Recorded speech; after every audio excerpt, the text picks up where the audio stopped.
This is Daily Blast Live. We're talking about what you're talking about. You all ready for this? This is a sham. No. Nope. Y'all, just stop. Get real.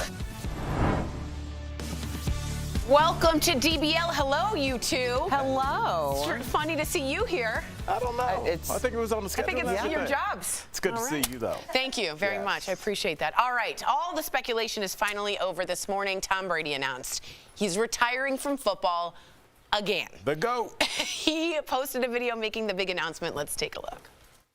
I'm retiring for good. I know the process was a pretty big deal last time, so when I woke up this morning, I figured I'd just press record and let you guys know first. So I won't be long-winded.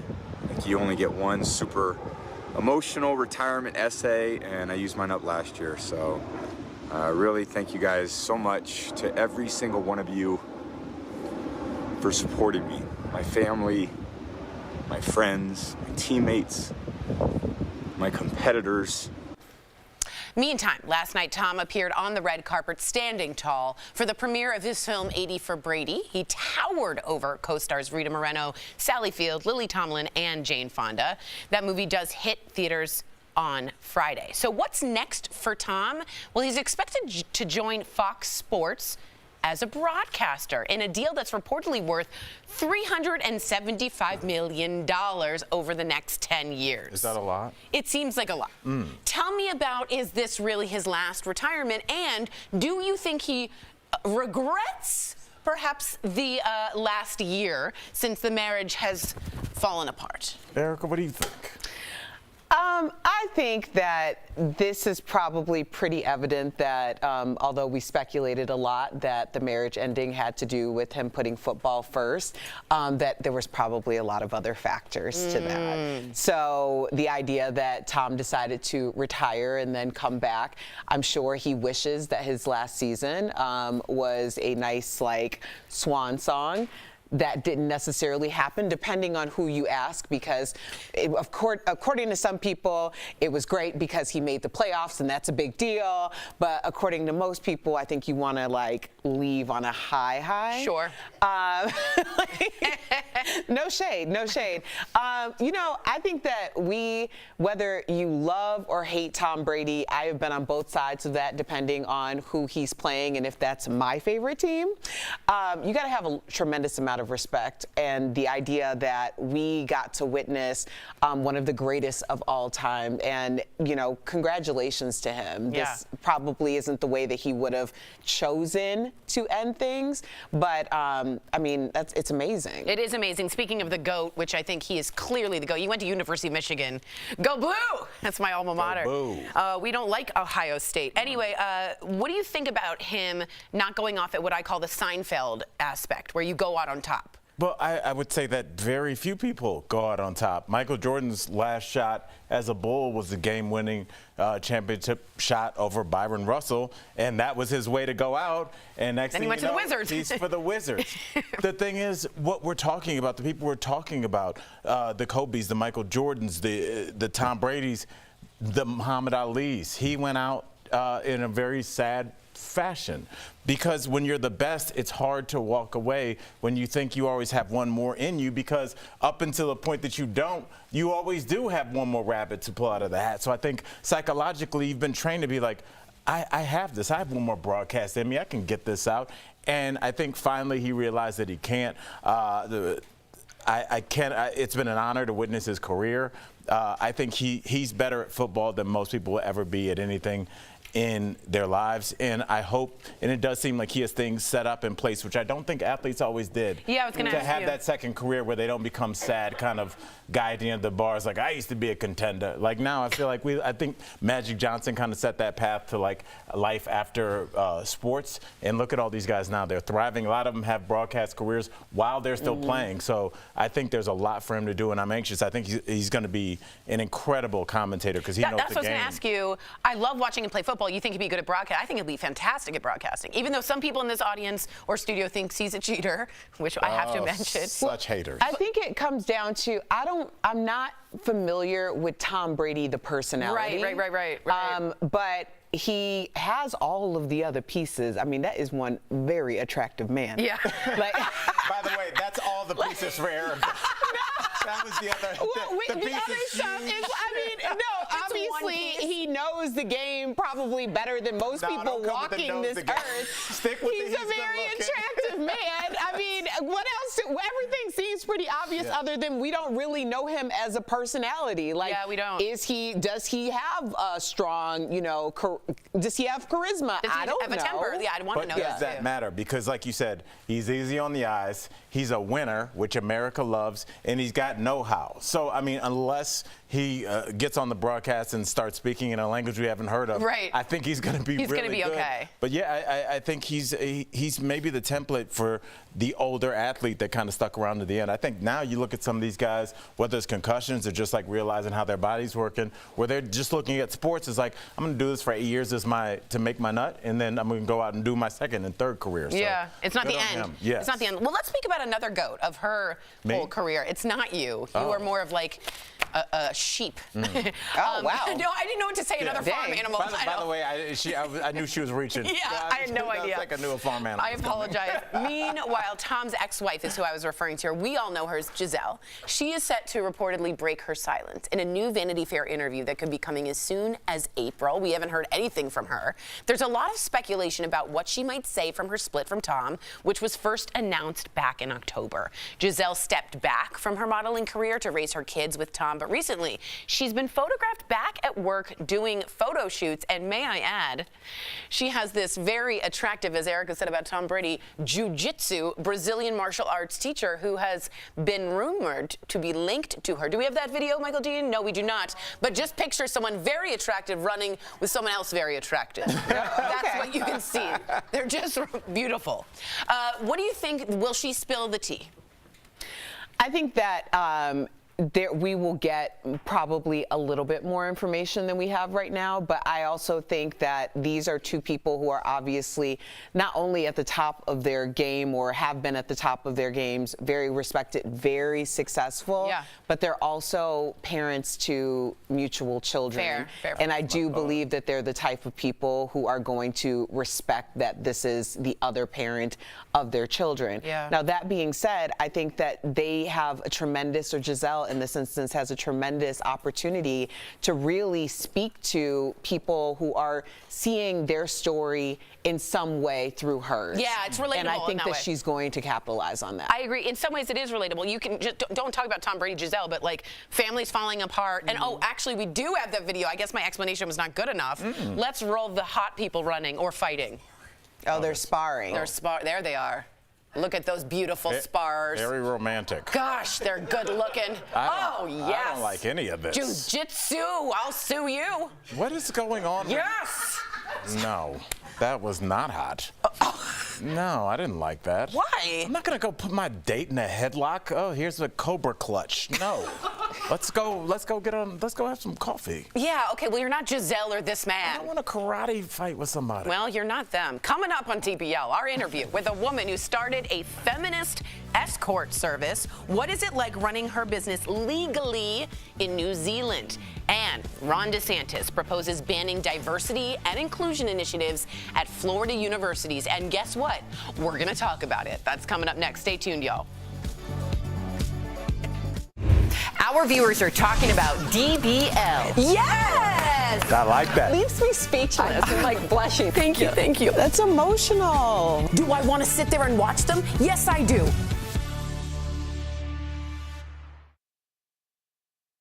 7 titles. How many Super Bowls does he have? 7. Tom Brady? Yes, our cameraman Rob cannot get over the fact that Tom Brady is really good. Where is Rob? I couldn't find Rob. And Rob is from New England, for the love of God. It's you know what's weird about Tom Brady's career tour is I lived in Rhode Island, and when he was on the Patriots as a rookie, I remember listening to Sports Talk Radio, and the starter at that time, his name was Drew Bledsoe. And he got hurt, and they were like, I remember one of the guys saying, what are we going to do, put the Brady kid in? And I was doing medical research in a lab.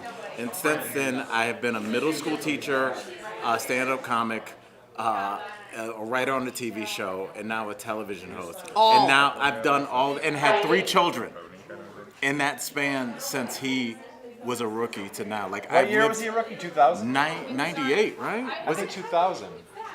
Was it? Yeah. Well, Or I don't know. he was Actually, I on don't the 01 Pats won, but when he was sitting on the bench, Who are we gonna He's put the 45. Is he really?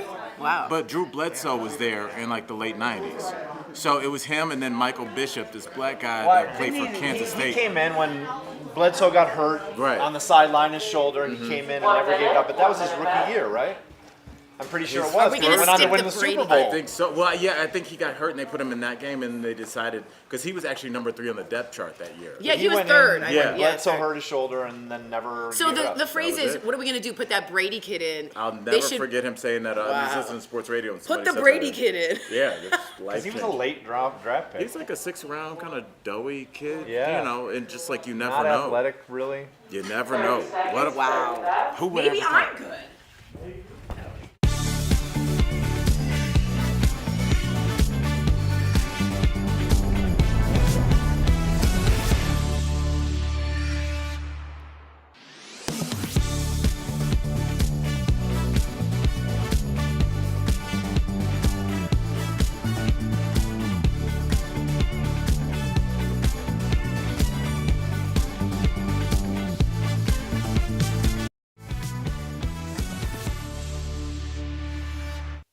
DBL is celebrating trailblazers in Black history. We're recognizing some of the first Black Americans to break color barriers in politics. In 1972, Shirley Chisholm was not only the first Black person to run for president, she's also the first woman to run for the Democratic Party's presidential nomination. Chisholm's career in Congress ended in 1983, and she was awarded the Presidential Medal of Freedom in 2015. Welcome back. It's the start of Black History Month, and all month long we will be highlighting pioneers in Black history like Shirley Chisholm. And may I say, pioneer, that's who I think of. Warrior. Yeah, kicking down the door. No one was in front of her. She had to make that move. Bravo. All right, speaking of race and race relations, there are a couple of interesting headlines that highlight just how split the country is when it comes to equity and inclusion. So let me paint you a picture. Down in Florida, Governor Ron DeSantis said yesterday he's going to ban all state universities from spending any money on diversity, equity, and inclusion initiatives. He called the programs, quote, discriminatory. This comes after the state stopped high schools from teaching AP African American Studies classes. Now, on the other hand, up north in New York, one university system announced it's making a new racial equity class mandatory for all students in order to graduate. So, there seems to be some kind of divide here. Am I right when it comes to this topic? I'd say so. You would think? Yeah. What do you think of these classes, initiatives? Should they be mandatory? Are they discriminatory? Talk to me, Al, about Florida, New York. Where do you put yourself on that line? I think DeSantis is sending out a not-so-quiet dog whistle to his voters that this is the level I think you guys are on. This is what I think you care about. I don't think he thinks that his voters are currently in college. This is not about those kids. This isn't about the kids that are coming up behind those kids. This is just a symbol to his voters like, hey, I know Trump is coming. I need to show that I am willing to get down in the dirt and be just as discriminatory and homophobic and racist or whatever I need to be to show you that I'm the candidate that you can put your vote behind, because this is what he thinks his voters want. Is that the Republican Party? This is what he thinks the voters in Florida want. If he thought they wanted, more tax breaks or year-long passes to Disney, he would do that. He's trying to get votes. So this is what his group of constituents that have taken the measure of their voting base, this is what they want. So he's giving this to them. But, Erica, I think what he's going to end up creating is this kind of educational divide, yes, in which there's going to be, in which you are going to make a decision now as a student. Yeah. Do I want to go to a school that is openly discriminatory with their practice? Because women's studies is coming next. Queer studies, which is involved in this, is coming next. So we're starting to see that you can make decisions about how you want to be educated as well. No, that's a very fair point. When you said he's not speaking to people who are currently in college or the generation below them, but the generation below them them and the generation below them are who are going to be the most egregiously affected. Right. What you're doing, exactly to Al's point, there is a disparity in education, and we have to look at the census data in our country and acknowledge the fact that around the time of the year 2040, which is what, 17 years away. Stop saying that, yeah. When you think about children who are enrolling in school now who are going to be the first affected by these changes, they are going to come of age ill-prepared. Right. Uneducated. Right. So in 2040, essentially, the majority of the population will be mixed race, according to data and projected census data, right? So now you have a whole class and a whole really generation of children who are coming into their adult years who aren't adequately prepared for the country that they live in. So when we're having these conversations, we are having them because the fact that that data exists, that 2040 will be majority, I think they call it majority minority, that is the fear. Right. It's the great white flight fear, and that's what he's catering to. And having this conversation is only putting a disservice to the children who are going to be affected by it. I agree. They're also taking away all books in terms of if there's queer books in high schools in Florida, in some high schools. And I just want to say, the road to fascism, famous quote, is paved with people telling us to not overreact. And when you start seeing books disappear, that's not overreacting. That's scary to me. So you can disagree with me, but I say read banned books. Coming up on DBL, we talk with a woman who started a legal escort agency in New Zealand. Is it time to take the stigma out of sex work?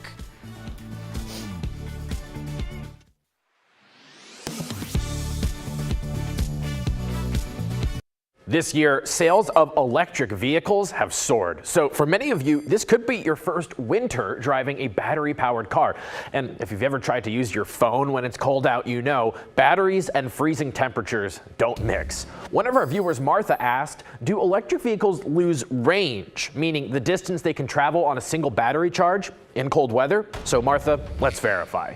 Our sources are Consumer Reports, AAA, and 2 academic researchers who specialize in electric vehicles. Earlier this year, Consumer Reports released a study where they ran numerous EVs in different seasons, controlling for all variables but temperature. The study found that at 16 degrees Fahrenheit, the cars on average could only go about 3/4 of the distance they could travel at 65 degrees. A similar study by AAA a few years ago showed similar results. The cars back then actually performed even worse in cold weather. So we can verify, yes, electric vehicles lose range in cold weather. So why is that? The biggest reason is simply the need to keep the driver comfortable. Gas-powered cars generate heat by burning fuel, and that heat can just be pumped into the cabin. But EVs need to generate heat independently, meaning the battery now has 2 jobs in cold weather, propelling the car and heating the cabin. Electric cars are way more efficient. Most of the energy is being used to move the car, and there's not so much excess heat that is being created. A little bit, but not much. So when we need to heat the cabin where we sit, we actually need to use more energy, and that lower the range of the car. The good news, the loss of range shouldn't affect most drivers. On longer trips, you will need to recharge more often in cold weather, but for a daily commute, it shouldn't make much of a difference. With your Verify, I'm Casey Decker.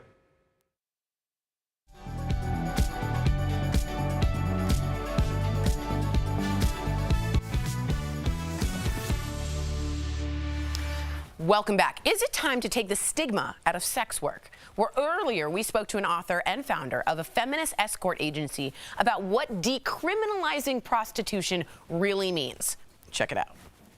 So in 2003, New Zealand passed the Prostitution Reform Act, and I just wanted you to have the floor. What did this do, essentially?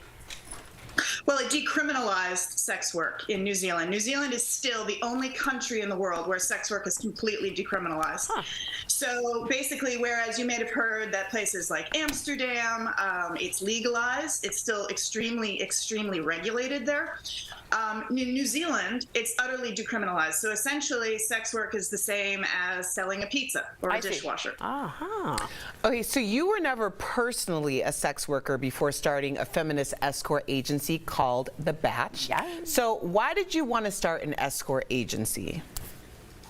Well, number one, I needed to make money because my husband split. So I had kids to That's honest. And That's I had amazing. written a funny memoir in the past. So I had this very naive, I realize now, very naive idea that, oh, I can start an escort agency and won't it be a funny lark and it would be another opportunity for humor. And what I learned was that whereas for some women, sex work is fun and funny and they figure, oh, I'm having sex for free on Tinder anyway, why don't I get paid for it?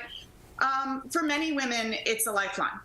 And the women who I met were by and large in a very small town in New Zealand. They had either a high school diploma, if that, and they had inevitably gotten pregnant very young, and then the boyfriend split, and they were kind of stuck in this small town with no professional qualifications, a small child to take care of. And even though New Zealand has a welfare state, it's not enough to get by and to provide a decent life for your child. So we offered far and away the best hourly wage that you could earn in our corner of the world. And so I learned very quickly that I had waded into a very complicated scenario, and the work that I was offering was giving people really a lifeline out of poverty. Interesting. Antonia, is prostitution feminist in your opinion? Well, everybody wants an easy answer to that question. You know, people generally, when it comes to sex work, they want an answer that they can put on the back of a cereal box or on a bumper sticker. But it really is it's incredibly complex. Our agency was completely consent-based. That was our North Star. So women were never told to take a booking. They were always asked. They told me when they were available, not the other way around. And when we got an inquiry from a client, I would tell the woman as much as possible about the client, exactly what he was after and what the expectations were, and they had opportunity every step along the way to give or withdraw consent, including after the booking had started. Oh, great. Okay. Well, I wanted to ask you this because you said, you know, prostitution has been decriminalized in New Zealand legally, but what about socially? How do you feel like people there That's a good question. feel about this, and can you see both sides in how somebody might have a problem with this? It's still incredibly taboo. For a number of reasons. Just in general, I think people are uncomfortable with sex outside of the strictures of marriage or a committed boyfriend-girlfriend relationship. But honestly, I think it goes much deeper than that. I think that paid sex work terrifies men, because essentially everybody wants to make money off women's beauty and sexuality, you know, from selling products to writing rock songs to selling pornography. And by and large, the only ones who are not making money off of that are the women. There is a fictionalized TV show called Madam Mom, and it's being made about you and The Batch. Why do you want to share your story? Why isn't that important to you? I really want people to see the complexities of sex work, that it can be the depths of exploitation and trafficking, and it can be the sort of male fantasy of the highly paid escort who flies all around the world. But really, sex work is work. And for the most part, it's women who need to make a living. And so it's the whole wonderful complexity of the human condition. And I want to tell that story in all of its different shades and colors. Wow. It's like a sociology experiment. It really That's is. fascinating. I know. Antonia, thank you so much for joining us today. To our viewers, check out her website at antoniamurphy.com to learn more and for updates about Madam Mom. We'll be right back. Congrats. Thank you. Thank you. Thank you for having me.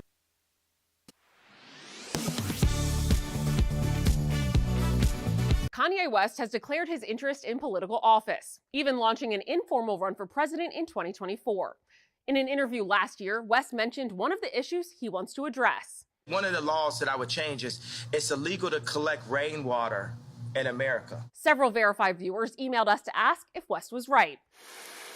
So, why do people care about rainwater rules? Well, as droughts and water access start to impact more people in the U.S., many are looking to the skies for help. So let's verify. Is there a federal law banning people from collecting rainwater? Our sources are the U.S. Department of Energy, fresh water systems, and state laws on water collection. We can verify, no, there is no federal law banning people from collecting rainwater. The U.S. Department of Energy says rainwater collection is regulated by individual states, not the federal government. Many states don't regulate rainwater collection, but 17 states have some restrictions on collecting and using it because of concerns about water quality as well as water access for farmland. For example, in Colorado, rainwater can only be used outdoors, and there are limits on how much water can be stored. While in Nevada, residents are allowed to use rainwater inside, like for flushing toilets, but you can't drink it and it can only be collected from a single-family roof. On the other hand, some states and cities encourage individuals to collect rainwater by offering incentives to buy rain barrels. But before you fill up your glass with rainwater, water treatment company Freshwater Systems says, without first passing through a robust filtration system, rainwater is not safe to drink. For a breakdown of which states have restrictions, as well as tips on collecting rainwater, head over to verifythis.com. With your Verify, I'm Ariane Till.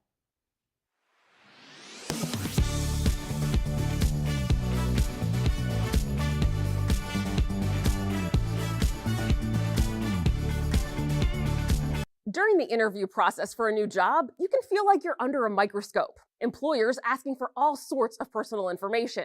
But what information is off limits? One of our viewers who was going through the hiring process says a potential employer asked for her credit info. She asked us if that's legal. So let's verify. Can employers in most states request access to your credit report?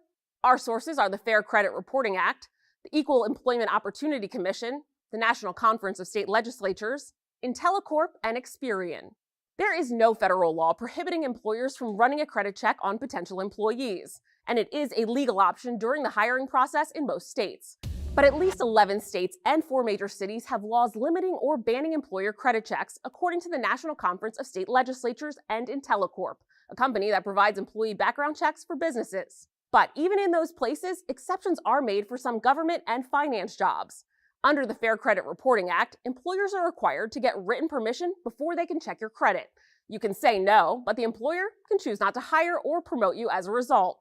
According to Experian, one of the 3 major credit reporting bureaus, if an employer runs your credit, they won't be able to see your credit score, specific account numbers, or information about your spouse. If you don't get the job because of your credit report, the employer has to tell you that that's why you're being rejected and give you an opportunity to correct any errors in the report. With your Verify, I'm Ariane Till.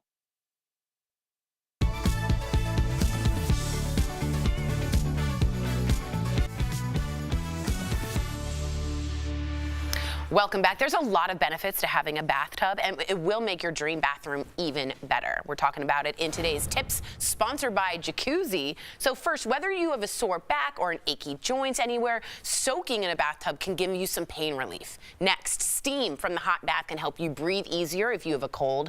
And finally, bathtubs can serve as the focal point in your bathroom and will add value to your home. So if you want to start your remodel, Jacuzzi can help you do it the right way with a spa-like experience. Jacuzzi offers an unmatched, stress-free remodeling process. Visit jacuzzibathremodel.com or 1-800-523-1523. I could use a good soak. Read that.